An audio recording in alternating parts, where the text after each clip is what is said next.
Bonsoir à tous et merci d'être venus. C'est un plaisir et un honneur pour moi que de donner cette conférence en réponse à l'invitation des archives départementales de la Somme et après avoir passé une petite heure cet après-midi à visiter cette excellente exposition.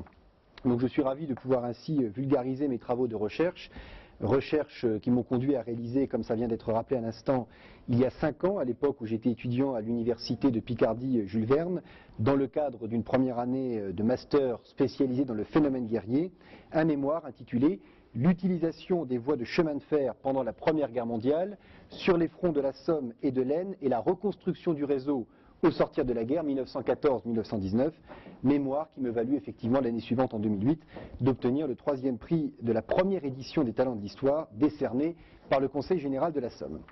Alors la conférence que je vous propose ce soir va, comme son titre l'indique, s'articuler autour de 2 épisodes de la Première Guerre mondiale. En premier lieu, j'aborderai devant vous non pas la mémorable et tragique bataille de la Somme à proprement parler, mais plus exactement les mois de préparation qui ont précédé son déclenchement, au cours desquels un fantastique dispositif ferroviaire fut mis en place par les armées alliées tel que cela n'avait jamais été le cas auparavant. Et la deuxième partie nous conduira 2 ans plus tard, au printemps 1918, dans une situation bien différente, au moment du lancement de l'offensive allemande, qui avait pour nom de code Opération Michael. Les voies de chemin de fer vont alors se retrouver en première ligne face à l'avancée allemande et être utilisées à outrance par les forces alliées afin de contrer et de ralentir la progression ennemie et de préparer une contre-offensive. Et dans cette situation, plus que jamais critique, certaines voies et infrastructures ferroviaires durent être détruites afin d'éviter qu'elles ne tombent entre les mains allemandes et qu'elles soient utilisées à leur profit. Alors les semaines précédant la puissante offensive franco-britannique dans la Somme durant l'été 1916 vont parfaitement témoigner du rôle grandissant du train dans la préparation de cette attaque. Il s'agissait, pour l'état-major français, de réaliser une importante percée dans les lignes ennemies afin de soulager les armées françaises à Verdun, harcelées par les Allemands depuis février 1916. Essentiellement du côté français, il y eut de considérables préparatifs en vue de la bataille à venir. Officiellement, ces préparatifs s'étendirent sur 4 mois, de la fin du mois de février jusqu'à la fin du mois de juin 1916. Jamais auparavant, et dans les 2 dernières années de guerre non plus, aucune bataille n'avait nécessité une aussi longue et méticuleuse préparation. Initialement, le projet prévoyait une attaque sur un front long de 60 km, mais cette ambition fut réduite par la suite. L'action devait alors être conjointement menée par la 6e armée française, appuyée plus au nord par la 4e armée britannique, et enfin plus au sud par la 10e armée française. Alors derrière ces 3 armées, s'avançaient en antenne, comme va en témoigner la carte que vous voyez maintenant, 2 lignes de chemin de fer à double voie, partant de la gare de triage de Longo, pour se diriger respectivement de part et d'autre de la Somme, sur Albert pour cette voie-ci évidemment, et sur Chaulnes pour celle-ci. Chacune de ces lignes comportait 3 stations de médiocre importance. Pour la première, il s'agissait des gares de Corbie, ici même, et Méricourt, Ribemont et enfin Albert. Et puis pour la deuxième, des gares de Villers-Bretonneux, Marcel-Cave, Viancourt-l'Équipé et Guyocourt. Ces gares, depuis 1914, s'étaient prêtées à l'entretien de la partie du front qu'elles avaient à desservir, tant que celle-ci n'avait pas éprouvé des besoins extraordinaires. Elles devenaient naturellement insuffisantes pour la préparation et le développement de l'offensive envisagée. Il fallait donc augmenter leurs ressources et surtout leur nombre. Les 2 lignes existantes dont je viens de vous parler avaient d'ailleurs une orientation se prêtant mal à cette dernière entreprise. En effet, elle ne pouvait offrir que 2 alignements de gares disposés en profondeur, alors que l'idéal eût été d'avoir un chapelet de gares à peu près uniformément répartis derrière les troupes à courte distance de celles-ci. On ne pouvait donc y parvenir qu'en construisant de nouvelles lignes. Je vous rappelle que le front apparaît sur cette carte, il se situe ici. Ainsi, à compter du 1er février 1916, et dans les mois qui suivirent, ce ne sont pas moins de 448 km de lignes à voie étroite, c'est-à-dire de 0,60 m de large, qui furent installées dans le département de la Somme et dans celui de l'Oise, dont 139 km après le commencement de l'offensive.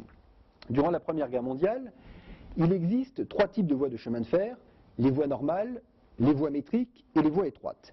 Alors, les voies normales sont celles qui existent de nos jours et qui comptent 1,43 m de séparation entre chaque rail. Les voies métriques, comme leur nom l'indique, sont séparées d'1 mètre entre chaque rail. Et enfin, les voies étroites, qui furent très largement privilégiées dans la préparation en vue des offensives, avaient un écart de 60 cm, que l'on appelait d'ailleurs les voies de 0,60 m. Il faut tout de même signaler qu'entre le déclenchement de la guerre en août 1914 et le 1er février 1916, les armées du Nord, dans leur totalité, n'avaient reçu qu'une centaine de kilomètres de voies de 0,60 m. Les armées n'avaient en effet jusqu'alors pas considéré à sa juste valeur ce nouveau mode de transport. Le centre logistique de ce réseau à voie étroite est implanté à Montdidier, donc au sud de la carte, ici même, où réside le chef de réseau. Pour évacuer le matériel vers l'arrière, afin de le réparer, la voie étroite fut parfois posée sur la voie métrique avec un rail commun. Dans le village voisin de Etelfé sont établis les ateliers et le parc pour le matériel, et dans son journal de marche officielle, le JMO, la 6e armée française mentionne pour la première fois la présence de lignes à voie étroite à la date du 27 février 1916. En effet, entre autres indications relatives à cette journée, on peut y lire, je cite, « Mouvement de troupes affectés à la voie de 0,60, dont le 22e bataillon du 3e régiment d'artillerie à pied, le RAF ». Fin de citation. Quelques semaines plus tard, le 17 mars, le JMO de cette même 6e armée indique, je cite, « Le 75e bataillon de RAF chargé de la voie de 0,60 se porte de Marcel Cave à Quai ». Fin de citation. Ces dispositions trouvent une explication plus limpide à compter du 14 avril, où l'instruction générale numéro 7709 du général Foch, commandant le GAN, le groupe d'armées du Nord, prescrit la préparation d'une offensive sur un front de 3 armées en liaison avec les armées britanniques. Le front d'attaque français devait s'étendre du village de Maricourt au nord, qui apparaît ici sur la carte, jusqu'à celui de Lassigny au sud, dans le département de l'Oise, qui n'apparaît pas sur la carte. Le JMO de la 6e armée précise le 16 avril, je cite, « Cette instruction est complétée par une série d'instructions de détail au sujet de l'organisation du front et des moyens qui seront donnés. » Fin de citation. 10 jours plus tard, la note 8071 du GAN prescrit d'activer les travaux préparatoires de l'attaque. Et enfin, le 4 mai, la note 8367 se fait plus explicite et mentionne, je cite, « de conduire les travaux de manière à être prêt le 1er juin. » Fin de citation. La construction bat donc son plein, d'avril à juin 1916, et les lignes de ce réseau à voie étroite, qui seront les plus proches du front, furent achevées in extremis pour le déclenchement de l'offensive, finalement reportée, vous le savez, au 1er juillet 1916. La compagnie de chemin de fer du Nord, sous les ordres de l'autorité militaire, s'attela sans relâche afin de mener à bien la réalisation de ce gigantesque dispositif ferroviaire, mais face à une telle suractivité, et en considérant le court délai imparti pour que ces installations soient intégralement mises en place, la direction de la compagnie de chemin de fer du Nord dut faire appel, plus encore qu'à l'accoutumée, à du personnel militaire. Ainsi, dans le JMO de la 10e armée, à la date du 4 juin 1916, on peut y lire, je cite, « Le 2e groupement des bataillons d'instruction de la classe 1916 à la disposition du 13e corps d'armée en vue d'activer les travaux défensifs dans la zone de ce corps d'armée. » Fin de citation. Une phrase qui tente à prouver que les commandements d'armée ne sont pas plus au fait que cela de ce qui est en cours de préparation et encore moins de l'envergure du dispositif. Il arrivait aussi, afin de réaliser avec promptitude ces nouvelles voies, que l'on utilise les rails de lignes jugées inutiles dans cette période de préparation d'une offensive, et ainsi la ligne de chemin de fer à une vingtaine de kilomètres à l'ouest d'Abbeville, reliant la gare de Voincourt à celle d'Ault, située le long du littoral de la Manche, fut réquisitionnée le 12 juin 1916, puis démontée à partir du lendemain, et dans sa totalité, par l'autorité militaire, désireuse d'en récupérer les rails. En revanche, la ligne allant de la gare d'Albert à Montdidier, qui était beaucoup plus proche du front, fut également réquisitionnée par l'autorité militaire, non pas pour être démontée, mais afin d'y poser un 3e rail, en vue d'y faire circuler également les trains à voie étroite, et pour qu'ils puissent ainsi gagner les ateliers de réparation situés à Montdidier. Il s'agit de cette voie qui part donc de Montdidier ici, et qui remonte jusque-là, au moins jusqu'à Quai-Vrely. Alors, sur cette photographie prise dans les semaines précédant le déclenchement de la bataille de la Somme, vous pouvez découvrir des soldats transportant des voies étroites afin d'aller les poser. Alors, l'origine des voies étroites remonte à 1880, lorsque ces voies servaient dans les mines de charbon ou pour desservir des zones agricoles ou industrielles champêtres afin d'importer et d'exporter plus rapidement des marchandises jusqu'à la gare la plus proche. Dans tous les cas, il s'agissait d'installations privées. Donc, à la veille de la bataille de la Somme, comme en témoigne la carte que vous venez de voir, 14 lignes de voies de 0,60 m furent installées, celles qui donc apparaissent de couleur rouge sur la carte, équitablement réparties dans la zone sur laquelle allait bientôt se déclencher l'offensive alliée. Ainsi, le réseau de la 6e armée nord, la 6e armée nord qui se trouve ici même, comprenait 4 lignes, dont la première, qui ne faisait pas partie du plan initial, a été rajoutée au moment ultime. Le réseau de la 6e armée sud, lui, s'appuyait sur 5 lignes. Enfin, le réseau de la 10e armée se composait de 5 lignes également. Pour les 2 derniers réseaux cités, les lignes se situaient à la hauteur et au sud de Montdidier, et même dans le département de l'Oise, toutes raccordées à la voie ferroviaire allant d'Amiens à Estrée-Saint-Denis via Montdidier, c'est-à-dire cette ligne-ci. Quant aux lignes dépendant de la 6e armée nord et qui furent les plus sollicitées dans le cadre de la bataille de la Somme, elles étaient chargées d'alimenter la zone comprise entre la ligne reliant Amiens à Chaulnes et la rivière de la Somme. L'axe Amiens-Chaulnes en constituait donc la seule source d'approvisionnement. Les transbordements s'effectuaient à quelques kilomètres de distance sur la même ligne, aux gares de Villers-Bretonneux, de Marcel-Cave, de Viancourt-l'Équipé, de Guyocourt, et toutes ces voies étroites étaient disposées suivant la forme d'un rayon et étaient réunies entre elles par des transversales. Ces lignes, de par leur étroitesse, avaient pour mérite d'être installées avec vélocité car on pouvait raisonnablement réaliser 8 km par jour de voies doubles de 0,60 m, et ce, dans le prolongement des voies normales qui devaient être poussées le plus en avant possible. Ainsi, les voies étroites permettaient de se rapprocher encore davantage du front, 3 ou 4 km en moyenne de la zone de combat, mais parfois moins, et surtout, elles étaient moins sensibles que les voies normales aux imperfections topographiques du terrain. Il ne faut pas néanmoins sous-évaluer la capacité de ces voies de 0,60 m. Au début du mois de juin 1916, le trafic maximal estimé sur les lignes dont disposait la 6e armée nord n'était pas moins de 1000 tonnes par jour de marchandises diverses.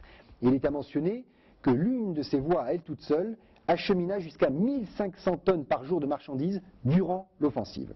D'autre part, à partir du 8 mai 1916, soit pratiquement 2 mois avant le lancement de l'attaque, et pendant les 50 jours suivants, c'est-à-dire jusqu'au 27 juin 1916, 335 trains de munitions, soit pas moins de 10 157 wagons, furent acheminés. Cela ne représente cependant que 6 à 7 trains par jour, à raison de 40 wagons par train, soit entre 180 et 220 wagons journaliers. En effet, le débit était limité par la faculté d'absorption des gares de débarquement, dont tous les dépôts n'étaient pas encore organisés, par les longueurs du transbordement, ainsi que par la nécessité de continuer à alimenter les armées se battant aux abords de la ville de Verdun. Le trafic de munitions destinées à l'artillerie lourde représentait à lui seul 76 wagons par jour, soit près de 40% répartis sur les points de transbordement. Alors, 4 photographies vont vous permettre de mieux comprendre le cheminement et les conditions de transport des obus par chemin de fer. Alors, tout d'abord, les obus sont déchargés dans les grandes gares où arrivent des trains qui circulent sur voie normale, et les obus que vous pouvez découvrir sur la photographie suivante, c'est-à-dire sur celles-ci qui sont rangées au premier rang, sont des obus de 155 mm, chacun pèse quand même 43 kg. Alors, ces 2 clichés ont vraisemblablement été pris le même jour à la gare de Marcel-Cave, que je vous resitue, qui se trouve ici même. Une fois entreposés dans ces gares, eh bien, ces obus vont ensuite être chargés sur des trains circulant sur voie étroite et qui vont les emmener au plus près du front. Ainsi, vous avez là un exemple de train de munitions acheminant des obus de 220 mm. Il faut savoir que les obus plus importants que ceux de 220 mm étaient transportés couchés et non debout, ce qui les rendait plus faciles à saisir à l'aide d'une grue. En voici la preuve sur ce cliché qui a été pris en juin 1916 entre le ravin de Froissy et celui d'Arbonnières. Il s'agit cette fois-ci d'un train transportant des mortiers de 370 mm. Il faut savoir qu'une plateforme sur un wagon de voie étroite composé de 2 essieux, comme c'est le cas sur cette photographie, pouvait au maximum être chargée de 8 obus de 400 mm, ou bien de 10 obusiers de 370 mm, ou bien de 19 mortiers de 370 mm, c'est ce qui apparaît sur ce cliché, où sur chaque plateforme, il y a 19 obus rangés chacun dans le sens opposé à celui d'à côté. ces quantités énormes de munitions furent entièrement déversées au cours des 7 premiers jours de la bataille de la Somme. On comprend mieux dès lors pourquoi le général Lisée, qui commandait, donc vous avez là la photographie, qui commandait l'artillerie, insista explicitement dès le 20 mai, alors que ces lignes à voie étroite étaient encore loin d'être toutes installées, pour que l'ensemble des dépôts de munitions de corps d'armée soient raccordés au réseau de voie normale. Excusez-moi, au réseau de voie étroite. Le lendemain, ce même général demanda que l'une de ces voies étroites soit prolongée afin d'être en mesure de ravitailler des batteries d'artillerie lourde. Le surlendemain, le général Lisée, je vais vous remettre la carte, demandait cette fois la mise en tranchée de la portion d'une ligne un peu en avant le village de Suzanne qui se situe ici, donc vraiment pas loin du front, car il apparaissait que cette voie était visible par l'ennemi depuis les hauteurs, puisque le front est juste à côté, l'ennemi qui donc occupait les hauteurs à proximité des villages de Curlu et de Frise, Frise étant ici. On ne peut dès lors que constater combien le commandement militaire commençait à prendre la mesure de l'importance de tous ces préparatifs en vue du bon déroulement, voire de la réussite, de la bataille à venir. Et c'est pourquoi aucun détail ne semble être laissé au hasard. La construction de ce réseau à voie étroite avançait rapidement, malgré les difficultés classiques d'approvisionnement en rail. Cependant, et en considérant que l'effort offensif allait être limité et concentré sur le secteur nord de la zone française et surtout dans la zone britannique, le général Foch, commandant le groupe d'armées du Nord, annonce le 26 mai 1916 que le réseau de voies de 0,60 m situé au nord de la ligne de chemin de fer reliant Amiens à Chaulnes devait être terminé en première urgence. Une instruction du 27 juin suivant mentionnait le prolongement de ces voies étroites à prévoir après le succès de l'offensive afin de déterminer le matériel à préparer pour le passage des voies au-dessus des positions alliées, au-delà des boyaux et tranchées de première et seconde ligne allemandes et enfin à travers les réseaux de barbelés ennemis. Le matériel correspondant sera précisément approvisionné par voie étroite et chargé sur wagon. D'autre part, les détachements de construction et les auxiliaires d'infanterie seront rassemblés le jour du déclenchement de l'offensive à proximité des points d'attaque, parés à réaliser les prolongements dès que l'ordre en sera donné. Je cite, « Les prolongements projetés relieront par des tracés relativement courts notre réseau aux lignes du réseau de l'ennemi dont nous connaissons l'existence ». C'est ce qu'indique l'instruction secrète numéro 10129 et signée du chef d'état-major, le lieutenant-colonel Végan, dont voici le portrait. Même si une telle instruction peut paraître un peu présomptueuse vis-à-vis de la suite des événements, il était cependant nécessaire de prendre des dispositions pour exploiter au minimum le terrain adverse en se basant sur un succès raisonnable de l'attaque. Il eût été en effet impensable de ne pas anticiper les différents moyens qui permettraient de profiter le plus rapidement et le plus aisément possible des bienfaits d'une offensive victorieuse. Ce n'était pas sans poser certains problèmes. L'offensive franco-britannique dans la Somme débuta donc, je l'ai déjà dit, le 1er juillet 1916. Les lignes nouvelles, jusqu'alors cachées par des toiles ou des branchages afin de ne pouvoir être localisées par les avions de reconnaissance ennemis, sont donc décamouflées, comme en témoigne cette photographie. Il s'agit plus exactement du décamouflage d'une voie de chemin de fer à proximité du village d'Angeste en Santerre, que vous situez sur la carte, vous m'excusez, il est ici, voilà, je le cherchais, Angeste en Santerre, en prévision de l'arrivée d'un canon de 400 mm de diamètre. Du 1er juillet au 1er novembre, soit pendant 4 mois, 40 600 wagons de munitions furent expédiés, soit en moyenne 330 par jour.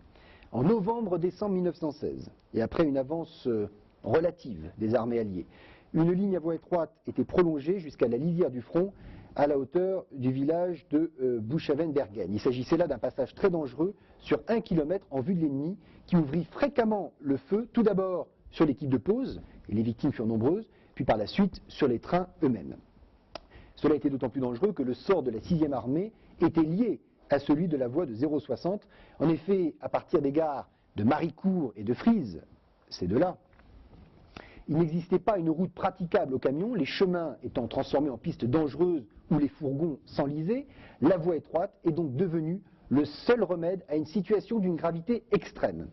En d'autres termes, si elle venait être interrompue, l'armée, n'étant plus réapprovisionnée, était ni plus ni moins obligée d'évacuer le terrain gagné au prix de tant d'efforts.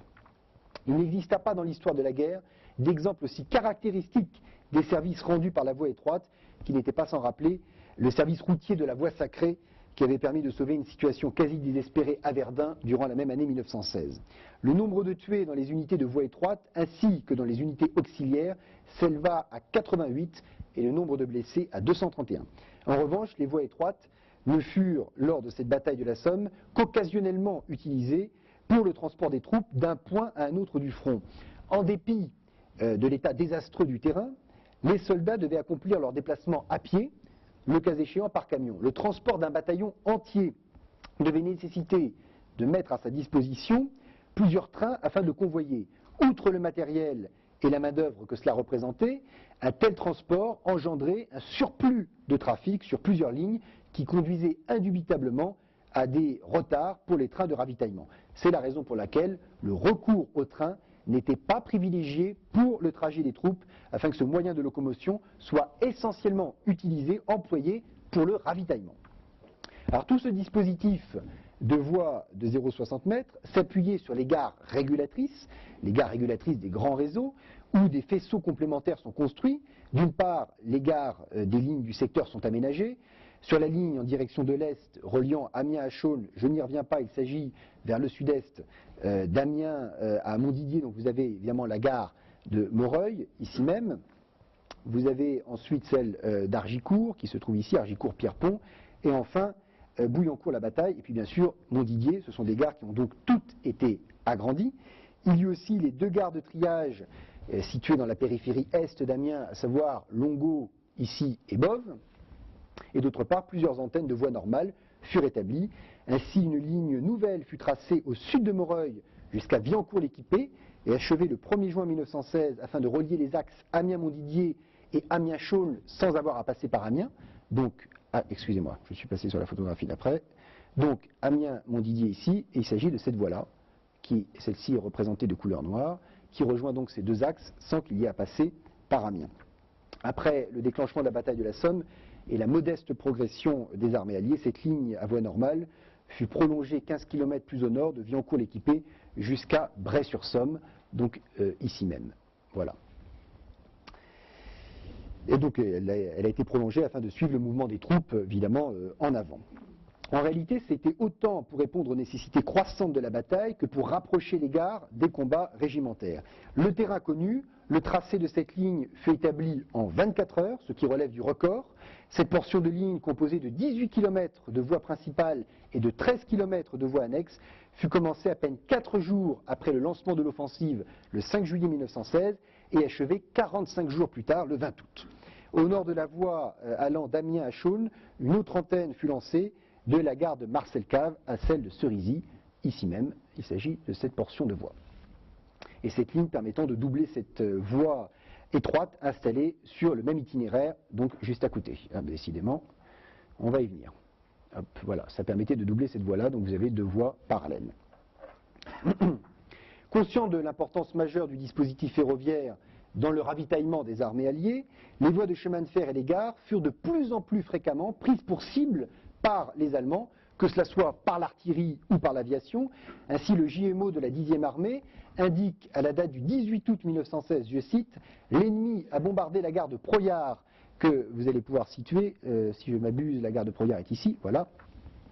L'ennemi a bombardé donc la gare de Proyard, qui a été en partie incendiée. Le ravitaillement exécuté à cette gare a dû être reporté à Marcel-Cave. Fin de citation. Même chose 7 jours plus tard, le 25 août, lorsque les gares de Quesnel et de Viancourt-l'Équipé sont bombardées par des obus de gros calibre. J'essaie de les situer. Viancourt-l'Équipé, on en a parlé, c'est celle-ci. Et la gare de Quesnel, je ne sais plus si elle apparaît dessus. Elle est là, ici même. Voilà. Dès lors, le 30 septembre, le général commandant la 10e armée, que vous avez déjà aperçu à 2 reprises, le général Michler, prescrit aux compagnies d'artillerie d'aviser téléphoniquement l'artillerie de l'armée en cas de bombardement de gares de ravitaillement ou de cantonnement de repos. Ainsi pourrait être facilitée une riposte immédiate. Une mesure qui n'empêcha pas pour autant un nouveau bombardement allemand sur la voie ferrée aux abords de Proyard le 17 octobre. Celui-ci provoqua le déraillement d'un train, bien qu'aucune perte en hommes ne fût à déplorer. Il en est tout autrement 4 jours plus tard, le 21 octobre, lorsque des avions allemands survolent Viancourt-l'Équipé, Marcel-Cave et Montdidier. Je cite, « Leurs bombes ont incendié un hangar écurie à Viancourt-l'Équipé, coupé la voie ferrée en plusieurs points aux abords de la gare de Montdidier, elles ont fait au total une dizaine de blessés, stipule le JMO de la 10e armée. D'autres bombardements de même nature furent à déplorer les 21 et 25 octobre suivants. Les Allemands ont parfaitement saisi qu'au-delà des affrontements sur la ligne de front, la destruction des infrastructures ferroviaires pouvait enrayer sensiblement l'avancée des armées alliées. Voici un exemple de gare victime des bombardements de l'artillerie allemande. Il s'agit de la gare de Rosières-en-Santerre, où le poste des signaux a été mis à l'abri, renforcé par des sacs de terre que vous pouvez apercevoir ici. La gare de Rosières-en-Santerre, qui était située relativement près du front, puisqu'elle est ici. Enfin, il y eut sur ces voies normales les épis, chargés d'accueillir l'artillerie lourde sur voie ferrée, communément appelée la LVF, et l'artillerie lourde à grande puissance, la LGP. Alors on entend par épi des voies de chemin de fer en cul-de-sac et en zigzag, avec de longues courbes, afin d'orienter dans la direction souhaitée la LVF ou la LGP, car le canon ne peut s'orienter sur son affût. Alors vous allez avoir une photographie qui n'est peut-être pas de très bonne qualité, qui est une vue aérienne prise sur les champs de bataille de la Somme en 1916, et qui vous permet de découvrir ces fameux épis. Alors vous voyez, vous avez là une voie de chemin de fer, vous en avez là une autre, vous en avez ici encore une, là il y a un aiguillage, donc des voies de chemin de fer en forme de courbe, et quelques mètres derrière, donc vous avez là l'artillerie lourde sur voie ferrée, et derrière les wagons, qui sont quelques mètres plus loin, à l'intérieur desquels se trouvent les obus qui vont être tirés. En effet, le rail ne s'est pas contenté d'alimenter la lutte par ces transports, il est entré au cœur même de la bataille. La destruction de certains objectifs, soit trop solides, soit trop lointains, a exigé des canons puissants et par conséquent très lourds. Pour donner à de telles masses la mobilité stratégique indispensable, le rail était d'où désigné comme plateforme idéale pour le roulement, associant la rapidité du déplacement et le poids considérable à déplacer. Et c'est dans cette optique que naquit la LVF. Les locomotives qui devaient déplacer de telles pièces furent mises à rude épreuve, d'autant plus que les voies sur lesquelles elles évoluaient, posées provisoirement pour l'artillerie, étaient inégales et mettaient à mal leur suspension, leur ressort, leur balancier. Ces très gros canons n'avaient pas été inventés pour la guerre terrestre. Ils existaient déjà auparavant, mais sur les navires de guerre. La marine, en effet, avait recours depuis les années 1870-1880 à ces gros calibres. L'artillerie lourde sur voie ferrée et l'artillerie lourde à grande puissance n'étaient que la transposition terrestre de l'artillerie de marine. Mais elle reste tributaire de la voie, des installations ferroviaires, qu'un sabotage ou une petite bombe peuvent très rapidement neutraliser. La LVF et la LGP devaient donc compter sur l'état du réseau ferré, la capacité du génie à construire ou à reconstruire les lignes, et aussi sur les aptitudes des états-majors à planifier des mouvements de troupes et de matériel sans risque d'encombrement des lignes. Or, souvent, l'artillerie fut victime de l'encombrement des lignes en temps de guerre. Les premiers projets d'établissement de ces épis furent remis le 25 avril 1916. Ceci prévoit un raccordement entre la ligne de Montdidier à Roye, ainsi que de nombreux épis connectés à la ligne allant d'Amiens à Chaulnes, entre les gares de Viancourt-l'Équipé et de Rosières-en-Santerre, et enfin une ligne plus au sud vers les villages de Quesnel et de Beaufort-en-Santerre, raccordée sur la voie nouvelle reliant le sud de Moreuil à Viancourt-l'Équipé, à la hauteur de Mézières-en-Santerre. Donc il s'agit évidemment de toute cette zone-ci. Alors voici quelques illustrations d'artillerie lourde sur voie ferrée et d'artillerie à grande puissance sur le champ de bataille de la Somme en 1916. Sur ce cliché également pris sur le champ de bataille en 1916, il vous est possible de découvrir un canon d'artillerie lourde à grande puissance nuitamment en action.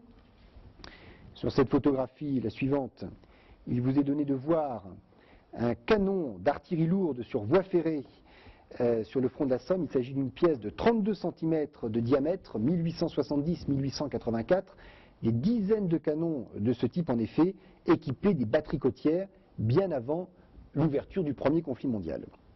Et précisément, en complément de cette photographie, vous pouvez assister ici au chargement d'un obus de 320 mm, donc 32 cm, dans un canon de modèle 1870-1884. À titre indicatif, un treuil était indispensable pour porter ce type d'obus qui, mine de rien, pesait tout de même 387 kg. Dans le secteur de Lyons, non loin de Rosières-en-Santerre, voici un canon de 305 mm en train de tirer. La scène se déroule le 31 août 1916, 2 mois après le début de la bataille de la Somme. Photographie intéressante que celle-ci, vous pouvez contempler l'un à côté de l'autre 2 canons d'artillerie lourde sur voie ferrée sur le fond de la Somme. Alors photographie intéressante car il ne s'agit pas de 2 modèles identiques. En effet, au premier plan, donc j'entends par le premier plan celle-ci, il vous est donné de voir une pièce de 32 cm, modèle 1870-1884, telle que nous venons d'en découvrir une il y a quelques secondes, sur affût à glissement. Je m'en explique. Ça signifie que lorsque l'obus est lancé, l'ensemble de cette ALVF recule en roulant sur la voie et doit donc être ramené en position après chaque tir. Tout le contraire du modèle d'à côté, qui lui, donc celui-ci, est un canon de 305 mm, modèle 1893-1896, sur affût à châssis, qu'on appelait également affût à berceau. C'est donc le système du berceau, composé de 2 plaques en acier parallèle, reliées par 2 fortes entretoises. L'armature sur laquelle le canon repose glisse au recul sur 2 poutrelles également en acier, qui constituaient à proprement parler le châssis. Autrement dit, le canon, après le tir, recule, mais le wagon, lui, ne recule pas. Vous avez là, sous un angle différent, un autre canon de marine, modèle 1893-1896, mais de 16 cm de diamètre en revanche. L'artillerie lourde sur voie ferrée est parfois appelée train blindé par les journalistes de l'époque et même par les poilus. Pourtant, malgré l'existence de blindage, les artilleurs de la LVF n'ont jamais employé l'appellation de train blindé, car ces trains avaient une vocation différente. Et j'aurai l'occasion dans quelques instants de vous présenter des exemples de trains blindés. Alors, au total, dans le cadre de cette bataille de la Somme, la longueur de voie posée se montait à 272,4 km, à raison de 191 km avant la date fatidique du 1er juillet 1916 et les 80 autres kilomètres dans les semaines ultérieures. Ces 272,4 km furent répartis de la façon suivante, avec 19,8 km pour l'amélioration des gares existantes, 24,8 km de voies de garage et de triage, 124,7 km de voies spécialisées pour recevoir la LVF et la LGP, et plus d'une centaine de kilomètres de voies nouvelles. À travers cet exemple de la bataille de la Somme, on ne peut que constater que le réseau ferré fait sans conteste partie intégrante de la préparation d'une offensive. Il joue en effet un rôle majeur, car c'est souvent selon l'endroit où pourra être réalisée une nouvelle ligne que le GQG, le grand quartier général, détermine les lieux du déclenchement d'une attaque. Le haut commandement des armées est donc prisonnier du terrain et il ne peut attaquer que sur un secteur où boyaux, tranchées, abris, téléphones et lignes de chemin de fer sont préparés d'avance. Néanmoins, il est à noter que lorsque la commission de la compagnie de chemin de fer du Nord reçoit l'ordre du haut commandement d'établir de nouvelles lignes ou d'agrandir certaines gares, elle n'est nullement informée ni du lieu exact où s'effectuera cette bataille, ni de l'ampleur de celle-ci, et vous en doutez évidemment encore moins de la date de son déclenchement. Ce qui justifie le hiatus entre l'envergure d'une offensive et les infrastructures installées pour la conduire à bien. La préparation d'une offensive comporte donc la création de l'ossature du champ de bataille, et cette ossature repose sur les voies normales nouvelles, les gares nouvelles, sur les voies anciennes, les routes élargies, les chemins de fer à voie de 0,60 m et les téléphones. Dans la préparation d'une offensive, les trains pouvaient également servir pour des opérations de reconnaissance. Les trains blindés, je vous avais dit un instant que j'allais en parler, qui étaient utilisés à cet effet, franchissaient et pénétraient à l'intérieur des lignes ennemies. L'artillerie allemande et même parfois la cavalerie n'hésitaient pas à s'attaquer à ces trains pour leur éviter de poursuivre leurs investigations en les empêchant de se porter plus avant et donc pour les faire rebrousser ou en les détruisant. Voici 3 exemples de trains blindés. Tout d'abord, cette photographie prise dans la Somme en 1917, présentant un train blindé s'apprêtant à partir en reconnaissance derrière les lignes ennemies. Alors, comme je vous l'ai indiqué, l'artillerie sur voie ferrée n'était que la transposition de l'artillerie de marine. Et c'est la raison pour laquelle il n'est pas rare, comme en témoigne cette photographie, que ce soit des fusiliers marins qui soient affectés à l'artillerie sur voie ferrée. Ensuite, cette photographie prise dans la Somme en 1917 d'un train blindé français en pleine action. Il est arrêté derrière les lignes allemandes et il ouvre le feu sur l'ennemi. Dernier exemple, il s'agit cette fois-ci d'un wagon isolé, mais qui lui ne s'est évidemment pas aventuré de l'autre côté du front. Il est resté derrière les lignes françaises. Nous sommes là en présence d'une pièce de 164 mm de marine en position de tir. Et cette photographie date du 31 août 1916, c'est-à-dire 2 mois après le déclenchement de l'offensive de la bataille de la Somme, et a été prise près de Quai, qui se situe ici sur la carte. Vous pouvez découvrir sur ce cliché, pour vous donner un petit aperçu, un poste de commandement situé à l'intérieur d'un train blindé. Durant l'année 1915, il fallut un peu plus de temps pour convaincre les autorités militaires, d'une part que la guerre de tranchées allait se prolonger, et d'autre part que le chemin de fer à voie étroite ou de campagne était indispensable. Leur prise de conscience se produisit lorsqu'au début de l'année 1916 fut révisé par le GQG, on voit qu'il y a un petit problème, bon, j'espère que ça va revenir, donc fut révisé par le GQG les zones affectées, attendez, hop. C'est pas grave, on remet en route le diaporama, voilà. Les zones, donc je disais, affectées aux armées, hop, voilà, et qui furent attribuées aux troupes anglaises, et donc à ce moment-là, les troupes anglaises se sont vues affecter tout un secteur de la ligne du front, entièrement équipé en réseau de campagne, et qui était confié auparavant à la 10e armée française.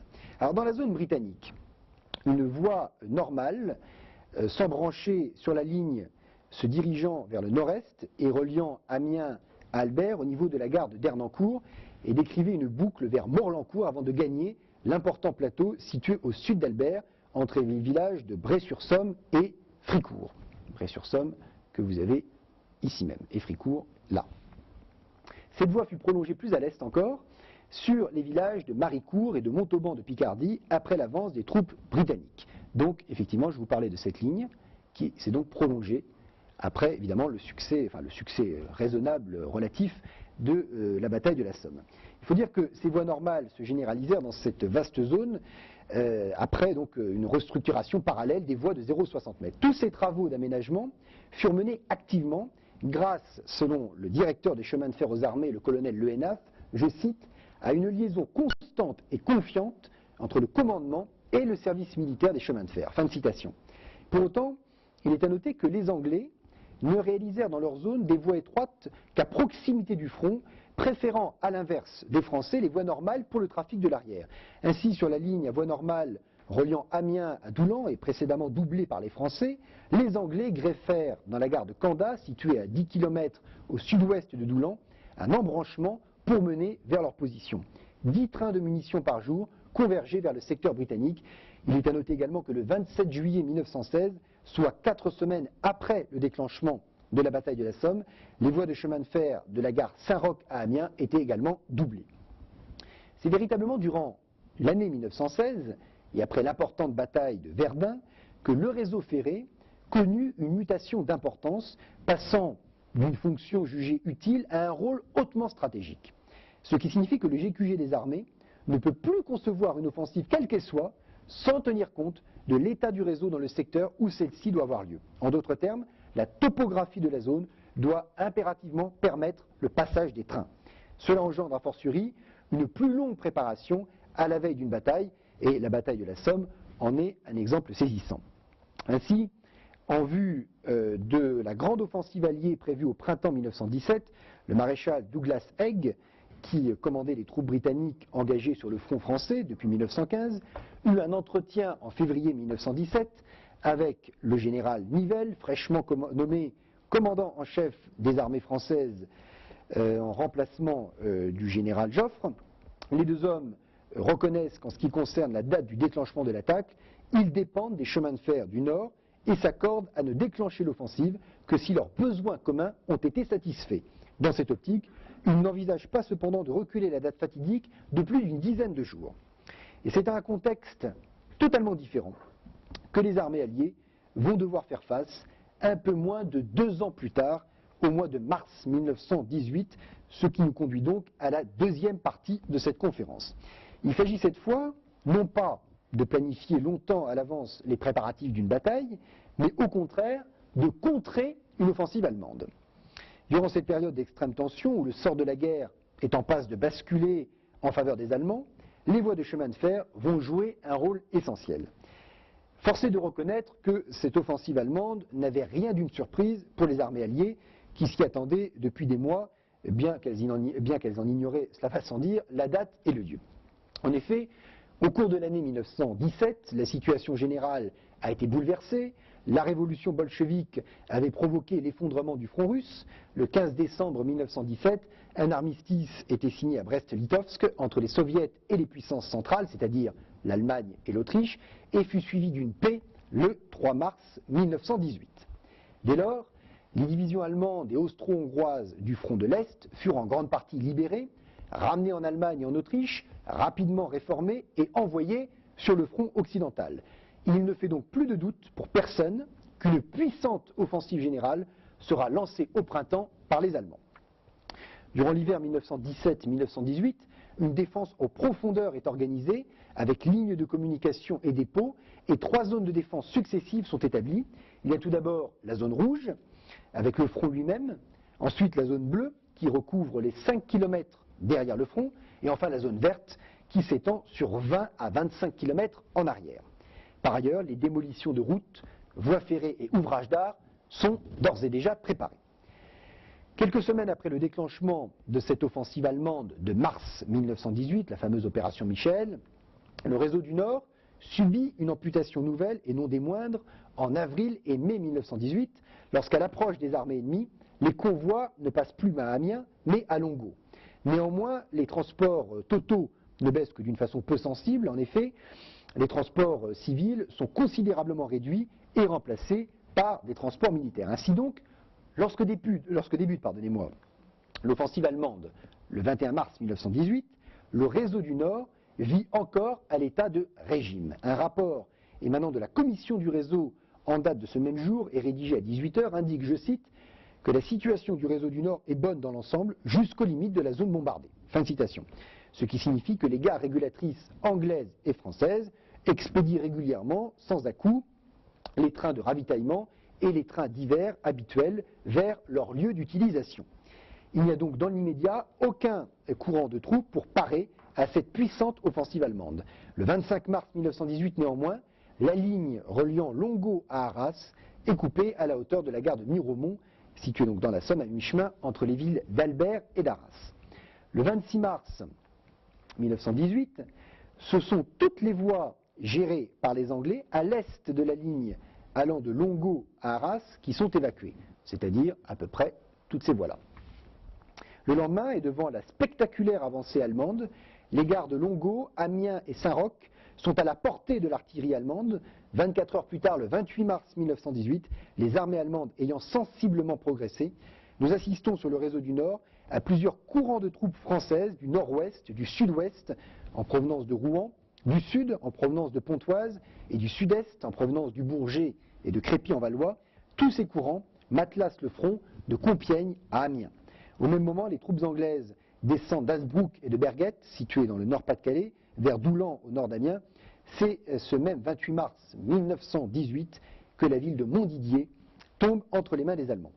Dès lors, non seulement la ligne reliant Boves à Montdidier, c'est-à-dire celle-ci, donc non seulement cette ligne est inutilisable, car elle se trouve partiellement sous le contrôle allemand, mais il faut noter également que, de par sa proximité et en raison de nombreux bombardements allemands, la ligne reliant Amiens à Creil est inexploitable, donc c'est-à-dire cette ligne-ci, qui passe par là, est inexploitable entre les gares de Boves et de Saint-Just-en-Chaussée dans l'Oise. Il faudra attendre pas moins de 4 mois et demi et l'offensive franco-anglaise du 9 août 1918 pour qu'il en soit autrement.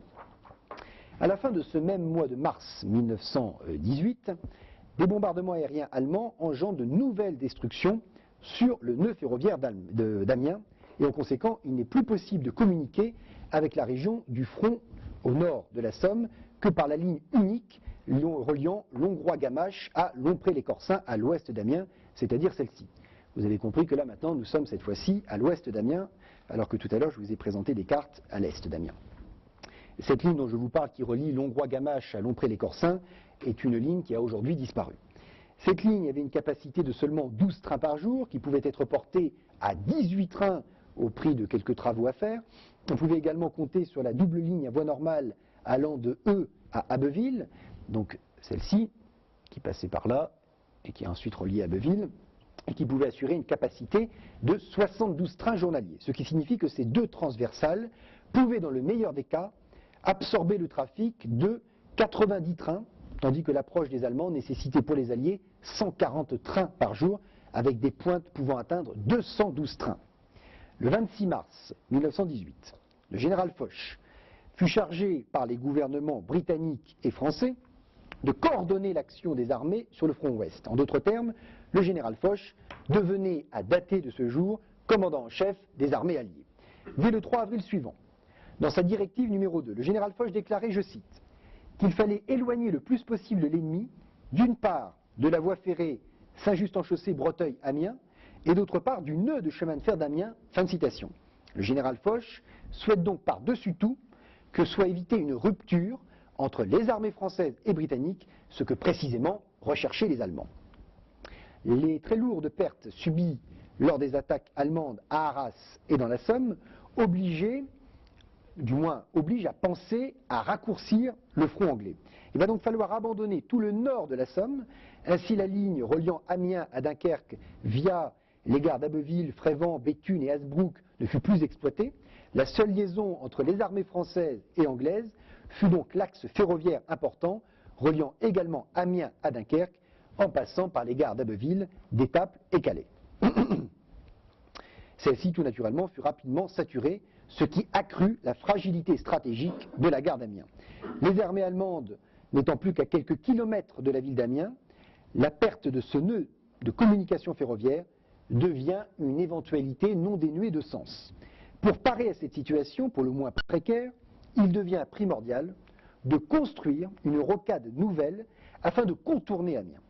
Celle-ci avait été envisagée par le GQG dès le 23 mars 1918, soit 2 jours après le déclenchement de l'offensive allemande, mais à ce moment-là, il était prévu de la réaliser à l'est d'Amiens. Évidemment, l'approche des armées ennemies avait rendu cette option inenvisageable. Dès lors, le tracé de cette future rocade allait tout naturellement se situer loin derrière le front, à l'ouest d'Amiens, pour assurer le trafic entre le sud et le nord via la gare d'Abbeville. Ainsi donc, l'état-major français n'a pas perdu de temps pour examiner les améliorations à apporter au réseau du Nord.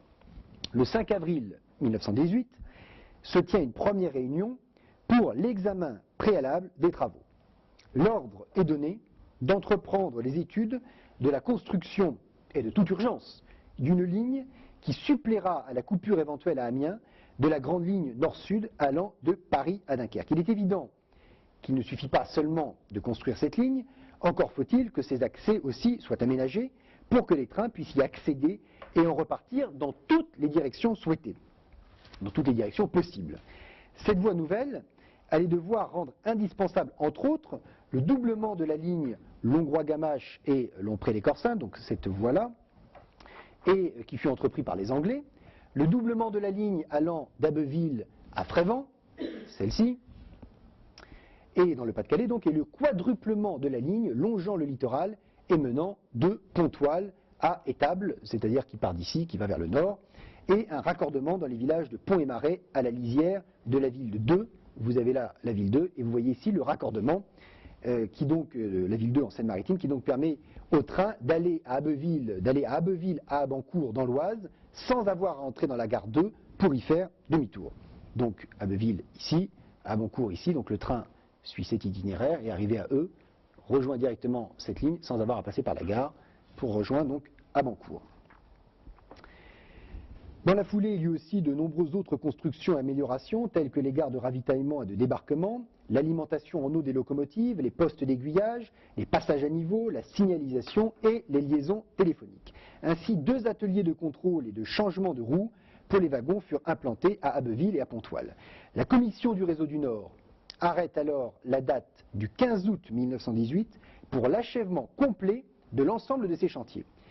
Une véritable gageure que pourtant ne considère pas comme telle la direction des chemins de fer, la DCF en effet, Celle-ci, dans une note datée du 21 juin 1918 et adressée au ministère de la Guerre, considère que les délais prévus pour mener à bien toutes ces transformations sont exagérés. La DCF semble alors sous-estimer l'ampleur de ce vaste projet. Dans cette même note, elle exprime son souhait de voir toutes ces réalisations être conçues dans les plus brefs délais possibles, en écrivant alors, je cite, « Étant donné les circonstances et la nécessité absolue de pouvoir faire mouvoir les réserves sur tout ce front, il est absolument indispensable que la plus grande partie de ces travaux soit terminée avant les dates actuellement prévues, et nous voudrions que pour leur ensemble, ces travaux fussent livrés en juillet. » Fin de citation. La réponse du ministère de la Guerre tombe quelques jours plus tard et approuve la date fixée par la Commission du Réseau du Nord, faisant valoir à la DCF, je cite, que l'on ne peut dire que les délais d'exécution prévus soient exagérés, et l'on doit au contraire considérer que la date du 15 août, indiquée pour l'achèvement complet, constituait un minimum qui ne pourra être respecté que grâce au temps exceptionnellement beau et sec dont nous jouissons depuis 2 mois. Fin de citation. Le rythme était donc donné, et l'étude complète de cette importante voie nouvelle fut menée en un temps record de moins de 15 jours. Le 20 avril 1918, les autorités militaires donnent leur approbation, confirmée le 24 avril par le ministre des Travaux publics, puis le même jour par le gouvernement que dirige Georges Clemenceau. Il s'est donc tout juste écoulé 3 semaines entre la mise à l'étude et la décision finale. Pour construire ce nouvel axe ferroviaire important, il n'était pas question de perdre du temps en procédant à des expropriations. Les terres indispensables au tracé de cette ligne seront péremptoirement occupées et l'indemnisation des propriétaires se fera le moment venu. Il fut donc décidé de réaliser une ligne à double voie et à bon profil reliant Pontoise, située au nord-ouest d'Abbeville, à celle de Feuquières-Broquier, se trouvant à 62 km au sud dans le département de l'Oise et à 4 km de la gare d'Amancourt. Vous allez donc voir apparaître cette ligne nouvelle de couleur rouge. La voici. Donc, relier Pontoise à Feuquières-Broquier. Cette ligne mérite d'être citée en exemple comme ampleur d'entreprise et même de rapidité d'exécution, indique Paul-Émile Javary, alors ingénieur pour la compagnie de chemin de fer du Nord. En effet, alors qu'Amiens était isolé du front, grâce à cette ligne et à ses raccordements, 3 courants simultanés complètement indépendants les uns des autres pourront être amenés au front. Le premier, à partir de Rouen via Abancourt dans l'Oise, avant de gagner par le biais de cette nouvelle ligne la gare d'Oisemont à l'ouest d'Amiens et de rejoindre enfin le raccordement qui mène à l'est jusqu'à Lompré-les-Corsins, c'est-à-dire cet itinéraire-ci. On emprunte la nouvelle voie et à Oisemont, on rejoint Lompré-les-Corsins pour gagner Abbeville.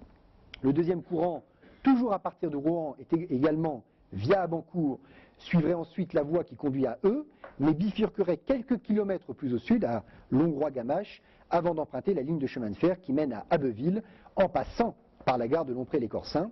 Donc il s'agit de venir de Rouen, d'emprunter cette ligne, ici de bifurquer, et de rejoindre Lompré-les-Corsins et Abbeville. Ah, excusez-moi, je suis passé sur la photographie suivante.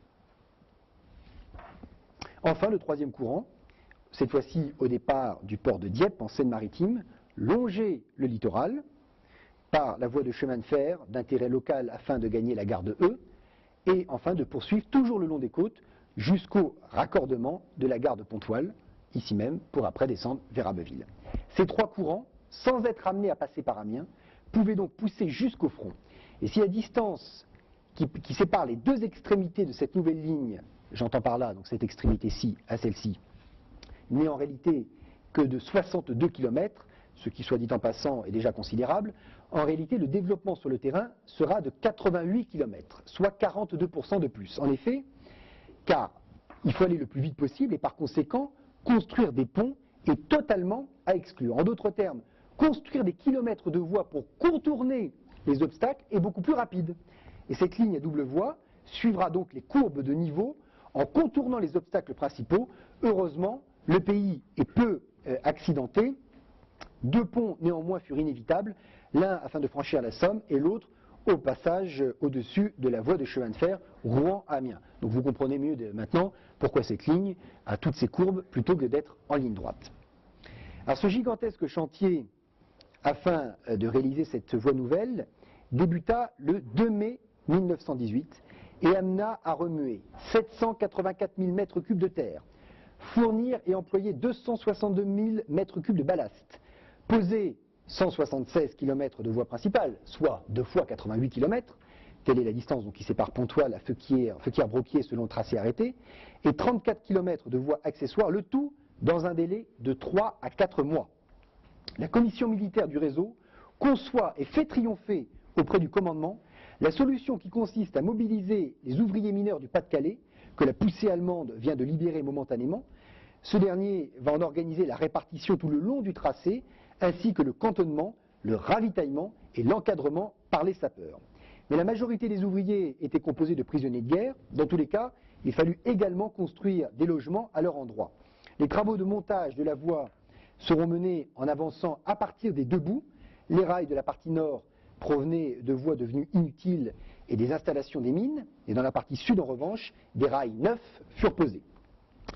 Il faut enfin tenir compte du nombre de trains que représentent les quantités de matériel de voie et de ballast mentionnées précédemment.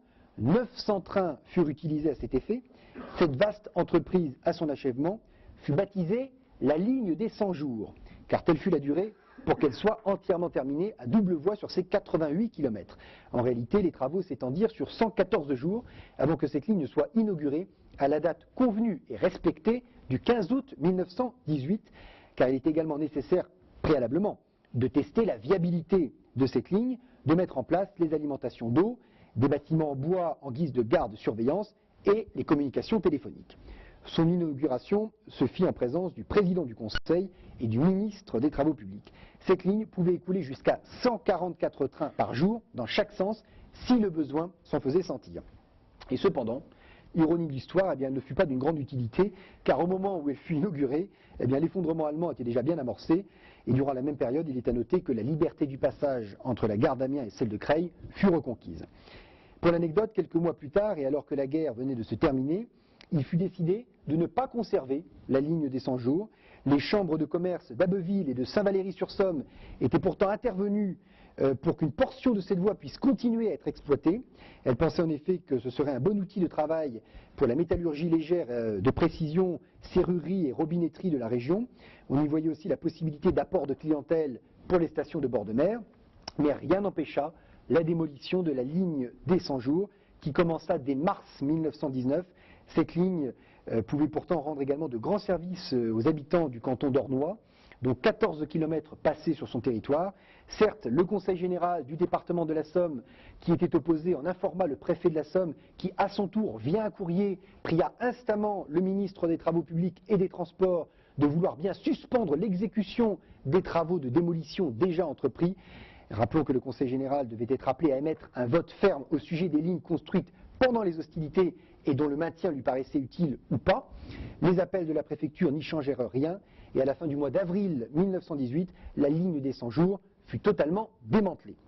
Tout ceci en l'espace de 6 semaines, ce qui relève de l'exploit. Rapidement construite, elle a donc été rapidement démantelée.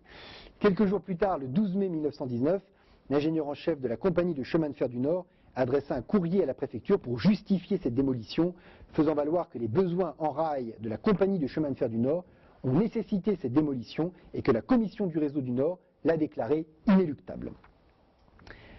En conclusion, et à travers les deux configurations différentes que nous venons d'aborder, il est évident que les services rendus par le réseau ferroviaire tout au long de la guerre prirent une importance considérable qu'il est difficile de nier, notamment dans le département de la Somme.